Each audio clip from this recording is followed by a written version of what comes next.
Joining us now is a great friend of ours, Harmeet Dillon, who is running the Office for Civil Rights at the Department of Justice. Let me get the exact title, Assistant Attorney General for Civil Rights. Harmeet, great to see you. Congratulations on your post. Why don't you introduce our audience to what you do? They know who you are, but what is your new role? Well, thank you, Charlie, for your kind words and for having me. The Civil Rights Division of the United States Department of Justice is one of the biggest sections of the DOJ in Washington, and it has the weighty charge of enforcing the United States federal civil rights laws. Everything relating from employment discrimination to discrimination in education, Title IX, Title VII, Title VI, the Klan Act, anti-discrimination laws involving aging, disability against veterans, and importantly, also all of our nation's federal voting laws. So that's a huge scope of work. What are some of the immediate things you're working on? I know we have a list of some here, but walk our audience through kind of the 1, 2, 3 biggest items that are currently being worked on by your office. Well, in the headlines today, just a little while ago, we filed a federal civil rights lawsuit in Orange County, California, challenging their failure to comply with the Help America Vote Act, which requires jurisdictions to maintain clean voter rolls. And so that's an important lawsuit. It's the second HAVA lawsuit that we filed under my tenure here in DOJ. The first one was against North Carolina, and so similarly, North Carolina was out of compliance. And so what we've been doing is asking for information from jurisdictions all over the United States, one by one. Colorado's got a letter from us and some others, and so we wait for their responses. And if their responses are not adequate, like Orange County's, we file suit to enforce these federal civil rights laws. That's one big endeavor. Another is enforcing our Title IX and anti-DEI policies of this administration.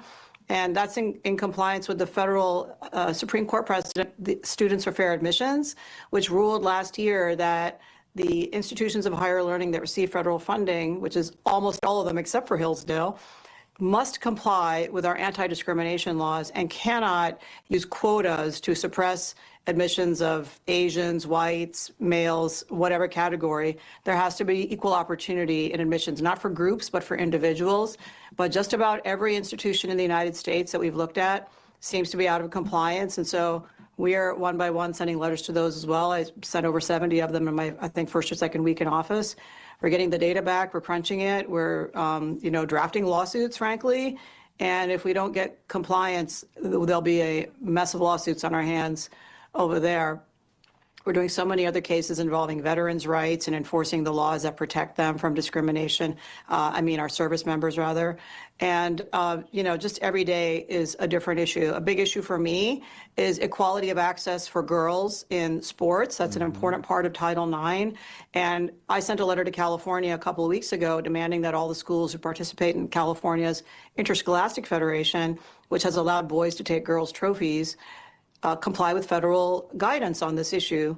And they sued me and the Attorney General in response to that. So we're wending our way through the courts over there. And so every day there's just new issues that we're dealing with. Charlie, I'm taking in information from citizens, people I know, people I don't know, all over the country. We have a small team of political appointees here who are helping me, and then some career folks as well. But it's a huge job, like you said.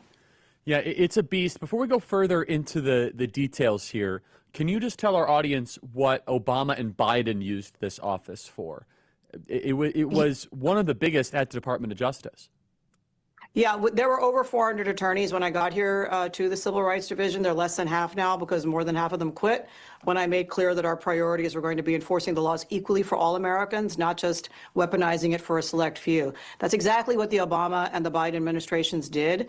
They really staffed up the Civil Rights Division. They took the opportunity to hire a bunch of radical lawyers who had a particular agenda. And then they used that to, for example, advance the Marxist goal of defunding the police in the United States, which I think everyone who lives in a city is familiar with this problem.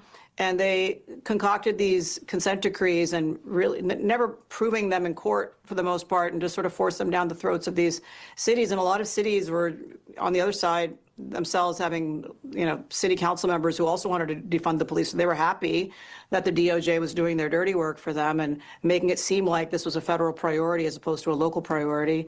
So one of the first things we did when we came in this new administration is begin to unwind those destructive consent decrees that have made Americans less safe. The average consent decree in a city, Charlie, lasts over 13 years. The goalposts keep shifting, and it costs the city over $200 million.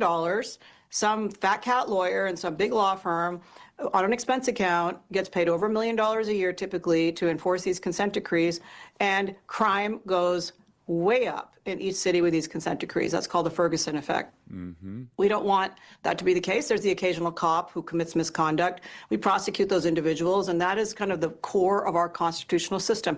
Individual opportunity, individual accountability, not group justice, and not making all the citizens of Phoenix or Albuquerque or Seattle pay for the sins, or frankly, sometimes imaginary sins, of a few.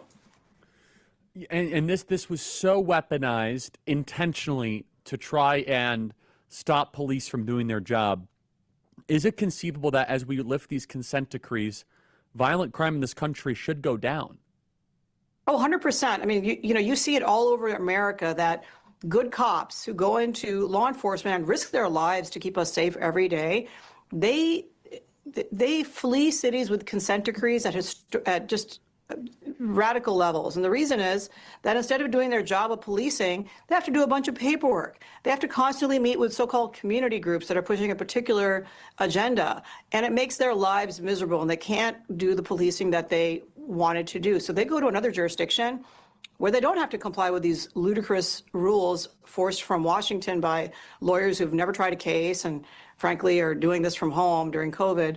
And so it's really an unfair system, and we're putting a stop to it, full stop. Pam Bondi and the president, it's a top priority of theirs. And so whatever you see in the president's executive orders on any of these issues that touch on civil rights, we're doing that here in the DOJ.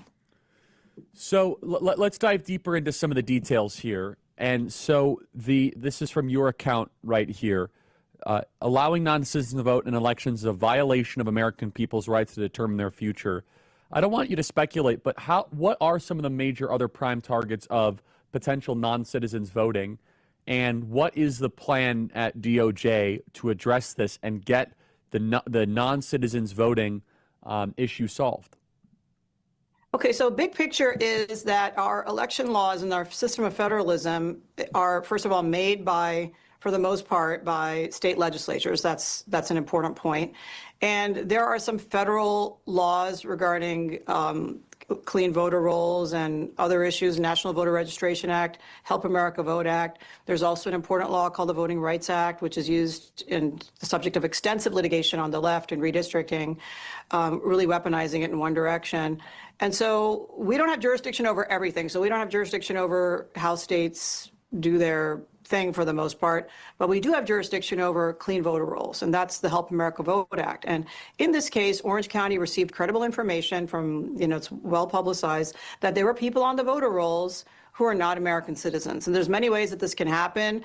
People go to register to vote and they check the wrong box. It can be innocent, it can be intentional, it can be somebody committing fraud, who knows? But the point is, every citizen is entitled to their vote counting equally with other citizens and other citizens only. This is a fundamental premise of our democracy. And the response I always get to this complaint that every violation of the Help America Vote Act and of our voter rolls is whatever, Harmeet, it's like voter fraud is so rare. Well, it doesn't have to be fraud, but it could be any number of reasons. But every citizen is entitled to their vote being counted once and being counted equally. And that's not happening in any jurisdiction that is refusing to police their voter rolls and clean their voter rolls when they get a complaint like this that shows that there are non-citizens on the voter roll. So we asked, that's the first step we always ask in the DOJ, hey guys, can you show us the data that we're entitled to under this federal law?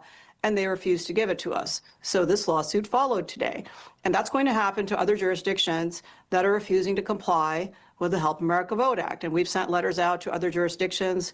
You know, local press has reported on Colorado and some other jurisdictions getting these letters. We've asked them to preserve their evidence, and we are asking for this information. So one by one, we're going to make sure that states are compliant. And sometimes it's counties that are out of compliance, and sometimes it's states that are out of compliance, like North Carolina.